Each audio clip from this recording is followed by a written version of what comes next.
Tu crois qu'elles nous entendent? Qui sait?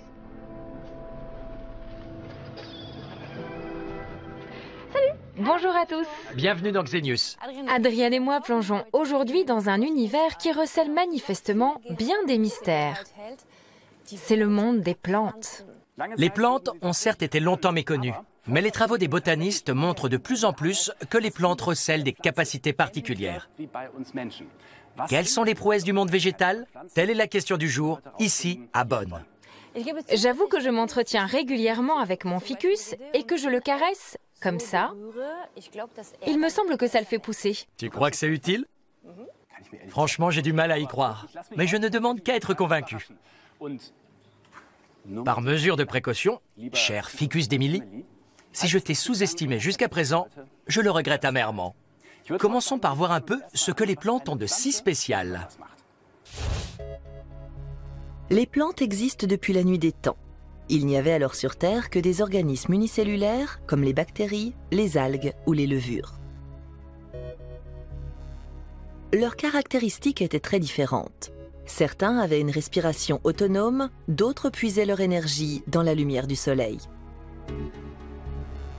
Jusqu'à ce que, il y a 1 milliard d'années environ, l'un de ces organismes unicellulaires en absorbe un autre. La nouvelle entité cumulait les capacités des 2 cellules. Elle pouvait aussi bien respirer que tirer profit de la lumière solaire. L'ancêtre de nos plantes actuelles venait de naître. Les végétaux sont tout de suite très inventifs. Pour se multiplier, ils entreprennent de se diviser, de se propager sous terre et de donner ainsi naissance à une plante génétiquement identique. Mais au fil de l'évolution, les plantes vont élaborer des stratégies encore plus raffinées pour se reproduire. Elles vont répandre des effluves enchanteurs, briller de mille feux ou dispenser un délicieux nectar. Tout cela incite les insectes à la fécondation. Ceux-ci transportent alors leur pollen vers les fleurs d'autres plantes de même nature. L'avantage, c'est qu'en panachant les caractères héréditaires, cette technique assure la pérennité de l'espèce. Avec de la lumière, du gaz carbonique, de l'eau et du pigment végétal vert, les plantes fabriquent du sucre tout en libérant de l'oxygène. Dans la lutte pour la lumière solaire, les plantes les plus robustes s'imposent, poussent plus vite et plus haut. Les plantes ont des talents multiples. Elles ont le sens de l'adaptation et sont manifestement bien plus astucieuses qu'on ne le croyait. Ça en fait des qualités. Force est de reconnaître que ton ficus en a aussi. Mais s'agit-il vraiment d'intelligence? Cette question intéresse le professeur Dieter Volkmann, ici à l'Institut botanique de Bonn. Merci de nous recevoir aujourd'hui. Quels sont les points communs entre les plantes et les hommes? Il y a quantité de points communs entre les hommes et les plantes. Mais je voudrais d'abord souligner les différences, car elles sont manifestes. Et extérieures. En effet, tandis que les points communs se situent plutôt à l'arrière-plan. Un point commun très frappant, c'est le rythme jour-nuit des plantes, que l'on retrouve chez nous, les humains. Il y a les couches tôt et les lèvres tard, les oiseaux de nuit et les alouettes matinales. Admettons que je fasse la fête chez moi toute la nuit avec beaucoup de musique et de lumière.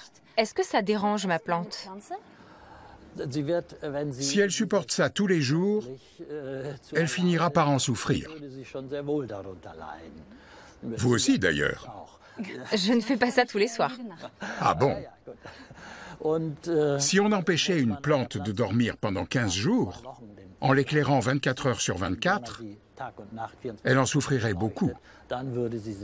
Et sans doute n'aurait-elle bientôt plus le goût de vivre. À votre avis, les plantes auraient-elles une conscience? Une conscience, ce serait beaucoup dire. C'est là un terrain pour les philosophes. Qu'est-ce que la conscience? Qui a une conscience?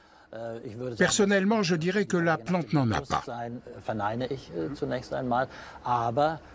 Mais elle ne peut pas bouger. Elle est attachée à un lieu. Elle est obligée de se confronter aux facteurs environnementaux, même quand ceux-ci se modifient. C'est-à-dire qu'elle doit identifier ce qui a changé et réagir en conséquence. Et elle élabore un système extrêmement complexe. Vous pouvez nous montrer ça? Je peux vous montrer ça en laboratoire. Suivez-moi. Volontiers.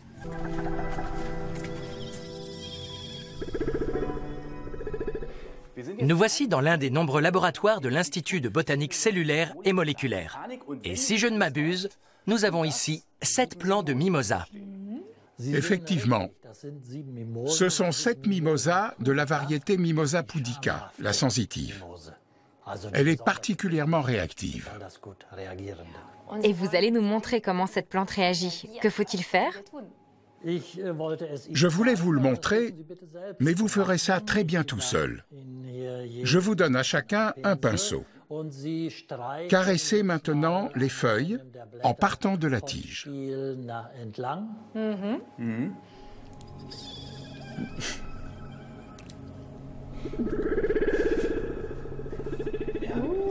Elle se recroqueville déjà.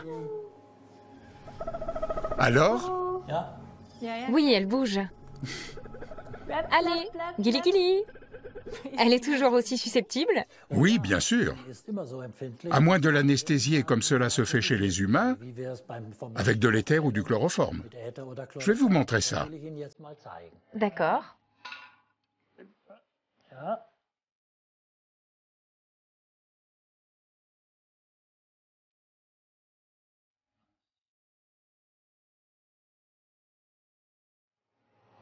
J'ai sommeil tout d'un coup. Voilà. Nous allons bientôt voir comment se porte notre petit patient Mimosa sous anesthésie. Mais pour l'instant, attendons un peu que le produit fasse effet. Pendant ce temps, voyons comment les plantes se défendent face à une agression. Virus, champignons et bactéries ne s'en prennent pas aux seuls humains, mais aussi aux plantes. Pour survivre, elles ont besoin d'un système capable de parer aux attaques. Seul notre système immunitaire nous permet, à nous autres humains, de survivre dans un monde peuplé d'agents pathogènes. Les plantes ont-elles un équivalent? Les scientifiques sont à la recherche du système immunitaire végétal. Pour ce faire, ils ont infecté différentes plantes avec des agents pathogènes. Comment la plante réagit-elle à ces attaques? Les chercheurs prélèvent de petits échantillons sur les feuilles atteintes et les préparent pour le laboratoire. Leur thèse est que, si la plante dispose d'un système immunitaire, elle peut identifier l'auteur de l'agression et se défendre. Quel que soit le système immunitaire, ce qui compte, c'est la capacité à faire la différence entre le semblable et le différent. Qu'est-ce qu'une structure qui fait partie de moi comparée à une structure qui n'en fait pas partie? En ce cas, il s'agit de la capacité à différencier au niveau moléculaire ce qu'est un agent pathogène, ce qu'est un germe et quelle est la cellule qui fait partie de mon propre corps.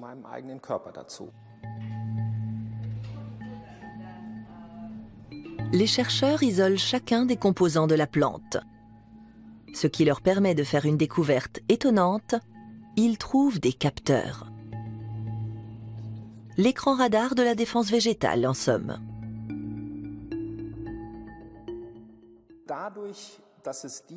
Nous sommes donc en présence d'une assez grande quantité de capteurs immunitaires, qui varient sensiblement d'un individu à l'autre. Cela donne lieu à un système capable de distinguer le semblable et le différent d'une manière assez comparable à ce que font les anticorps chez l'humain. Voici comment fonctionne la défense végétale. Des centaines de ces capteurs immunitaires se trouvent dans la paroi cellulaire et guettent les dangereux envahisseurs. Si elles découvrent des virus, des champignons ou des bactéries, elles sonnent l'alarme, c'est-à-dire qu'elles transmettent un signal à l'intérieur de la cellule. Et la cellule contre-attaque séance tenante.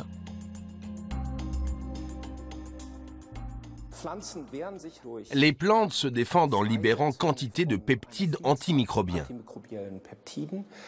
Elles émettent aussi des substances végétales secondaires, c'est-à-dire des molécules toxiques. Manifestement, la plante dispose d'un second système de défense. Si un intrus parvient à circonvenir le radar végétal et à pénétrer dans la cellule, un deuxième bouclier est activé depuis l'intérieur de celle-ci. Ce gardien peut alors lancer à son tour une riposte, comme ici contre un champignon en pleine effraction. Et chaque agression est pour la plante l'occasion d'apprendre. Les plantes ont une forme d'immunité acquise. Elles peuvent en effet se souvenir s'il y a déjà eu une affection pathologique ou une première réponse immunitaire. Mettons qu'il y en ait eu une première il y a 15 jours et que la plante fasse une infection secondaire. Elle affiche alors bel et bien une immunité renforcée contre cette surinfection. Les systèmes immunitaires humains et végétal sont donc tout à fait comparables. Sur la base de ces constatations, les chercheurs espèrent pouvoir un jour modifier entièrement l'arsenal phytosanitaire. À mon avis, il y a tout à fait lieu d'espérer pouvoir ainsi réduire l'usage de fongicides et de produits phytosanitaires. On pourra utiliser le système immunitaire végétal pour réduire l'intervention chimique. Les plantes ont manifestement besoin de beaucoup moins d'interventions extérieures qu'on ne le croyait jusqu'à présent. Elles ont mis au point leur propre stratégie de défense, avec succès.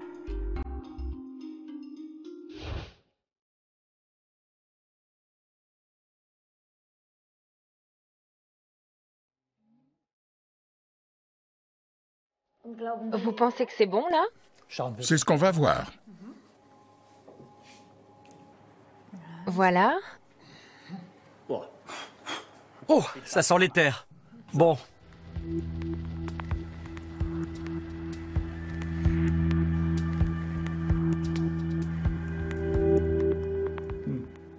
Elle dort vraiment. Est-ce qu'elle rêve? Ça a marché. Elle est vraiment anesthésiée. Que prouve cette expérience? Nous avons vu que l'influx d'excitation se propageait de feuille en feuille. Et cette expérience prouve que la conduction de cet influx a été interrompue par l'anesthésie. Il y a donc un système de perception. Est-ce qu'on sait comment ça marche? Il pourrait éventuellement s'agir d'un courant électrique. En effet, ça va très vite, comme chez nous. À un feu rouge, nous avons l'habitude de réagir très rapidement. C'est ce que fait la plante. On peut donc penser à des signaux électriques. À la fin de la réaction, se produit un déplacement à queue. Et c'est cette perte d'eau qui entraîne le repli des feuilles. Les plantes perçoivent-elles autre chose? Nous savons aujourd'hui que les plantes peuvent percevoir et traiter une bonne douzaine de facteurs environnementaux. Donc beaucoup plus que nous, avec nos 5 ou 6 sens. C'est ce que nous allons démontrer maintenant. D'accord.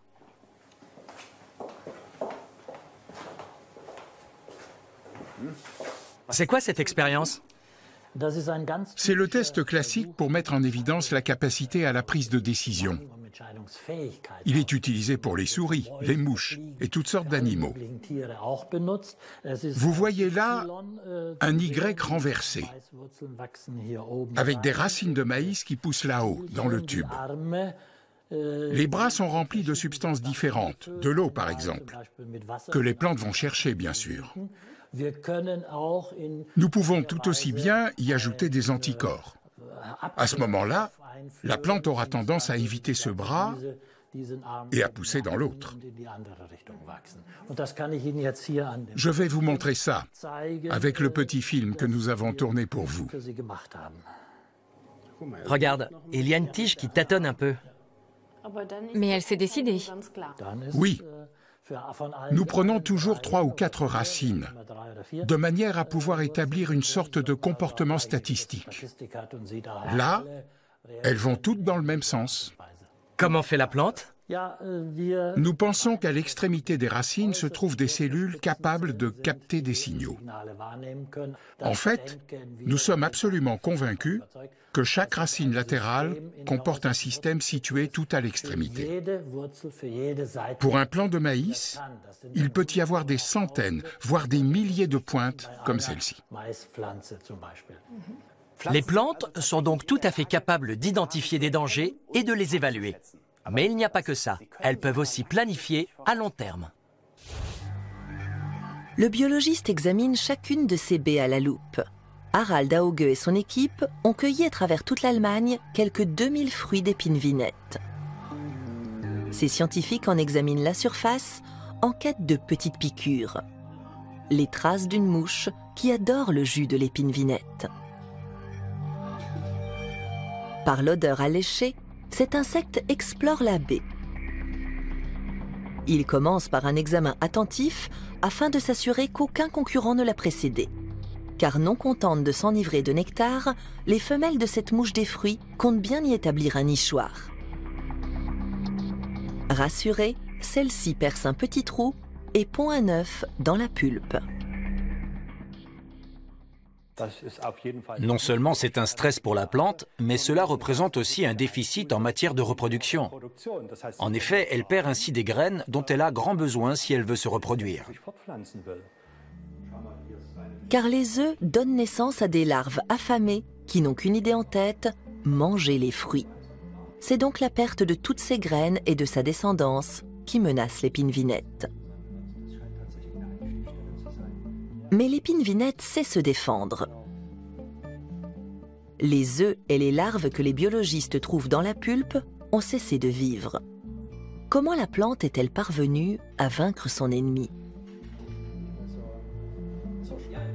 Les chercheurs s'aperçoivent bientôt que dans les fruits infestés, les graines sont desséchées. C'est là une découverte incroyable. Manifestement, la plante a délibérément tué sa propre semence. Cela lui permet bien sûr de se protéger de ses agresseurs, mais elle y perd quand même ses graines. Quel est l'intérêt ? Il y a en général 2 graines dans chaque fruit. Si l'épine-vinette en fait mourir une, la larve meurt d'inanition et la deuxième graine est sauvée. La reproduction est ainsi assurée. Mais il arrive que la baie ne recèle qu'une graine. Le vinettier recourt alors à une autre tactique. Si l'arbuste s'aperçoit, entre guillemets, qu'il n'y a qu'une seule graine dans la baie, il va la maintenir en vie. La plante va miser sur une mort naturelle de l'œuf ou de la larve, ce qui peut se produire. Le fruit serait alors sauvé.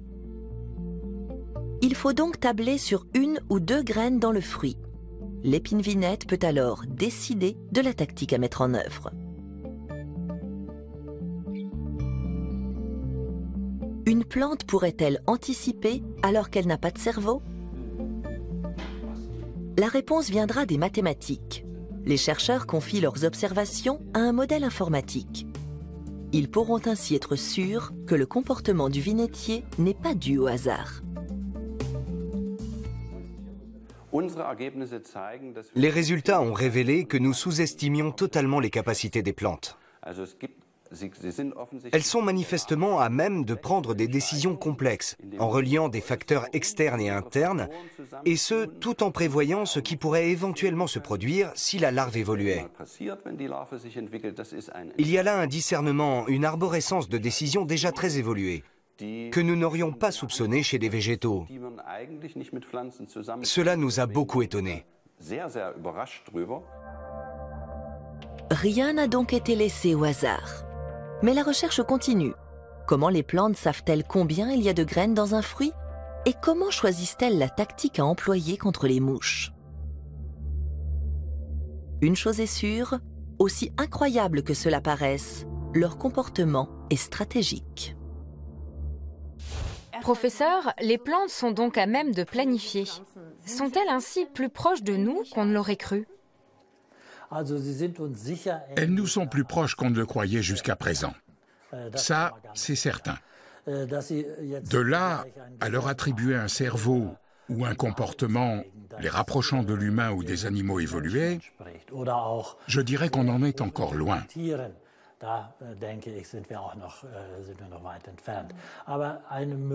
Mais c'est tout de même une bonne raison de réfléchir à des ressemblances avec des animaux moins évolués, comme des insectes par exemple.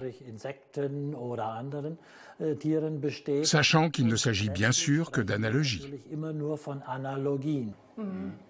Mais à propos d'analogies, ne faudrait-il pas envisager de respecter la dignité des plantes?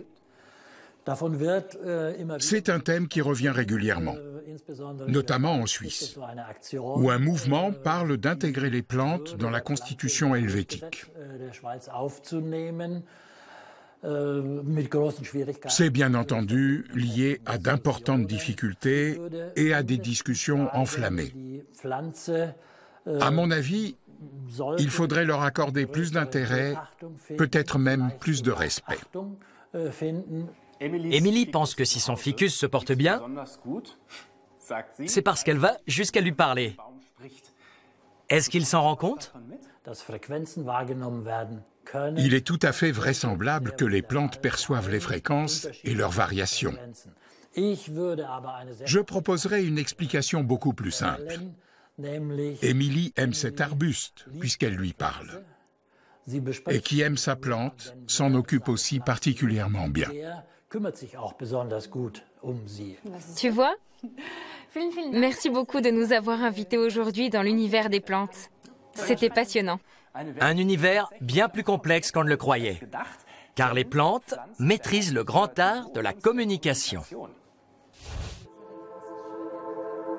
Elles parlent entre elles. Elles communiquent avec d'autres variétés de plantes, et même avec des animaux. Et ce, alors qu'elles n'ont ni oreilles ni mandibules. La communication des plantes est donc foncièrement différente de celle des humains et des animaux. Ian Baldwin, chercheur en biologie, en est convaincu. Les plantes sont les plus extraordinaires spécialistes en chimie organique. Elles sont à l'origine d'une incroyable diversité et utilisent la chimie pour communiquer. Les plantes émettent des médiateurs chimiques via les feuilles et les racines. C'est ainsi qu'elles incitent les insectes à la pollinisation ou indiquent à leurs semblables où se trouvent les meilleurs nutriments. Mais ce n'est pas tout. Tous les hommes politiques vous le diront. L'ennemi de ton ennemi est ton ami. Alors elles attirent les ennemis de leurs ennemis de façon à se débarrasser de ces derniers. Manduca sexta a un ennemi juré, la chenille du sphinx du tabac. Même la nicotine contenue dans les feuilles de ce tabac sauvage est impuissante contre elle. La plante lance donc des SOS olfactifs. Ces appels sont destinés à une punaise prédatrice, ennemie de son ennemi. Avec une efficacité redoutable, elle dirige le nuisible vers l'endroit exact où se trouve sa proie, c'est-à-dire la petite chenille. Mais les plantes font plus que communiquer par la chimie. L'échange d'informations s'effectue aussi à travers la lumière. Là, par exemple, je me tiens à côté d'une plante qui est tout près de moi et m'inonde de lumière infrarouge. Si j'étais une plante, j'aurais des phytorécepteurs partout, des phytochromes B, B1, B2, grâce auxquels je capterais la lumière que réfléchissent les autres végétaux pour me dire « Oh, il y a du monde à telle ou telle distance ». Les plantes ne sont donc aucunement des êtres vivants isolés. Elles communiquent avec les autres variétés. Elles perçoivent très bien leur environnement et elles y réagissent. Une conclusion s'impose. Elles sont intelligentes. Elles n'ont peut-être pas la matière neurologique que nous appelons cerveau, mais elles n'en sont pas moins capables de performances pour lesquelles nous autres humains utilisons notre cerveau. Il ne faut pas corréler l'intelligence à la présence d'un cerveau. Parce qu'en fait, l'intelligence, c'est votre façon de réagir à votre environnement, de résoudre des problèmes afin d'accomplir ce qu'un organisme biologique est censé faire, c'est-à-dire des petits-enfants.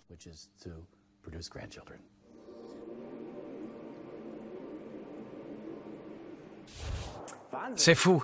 Les plantes peuvent communiquer, identifier les dangers, élaborer des stratégies.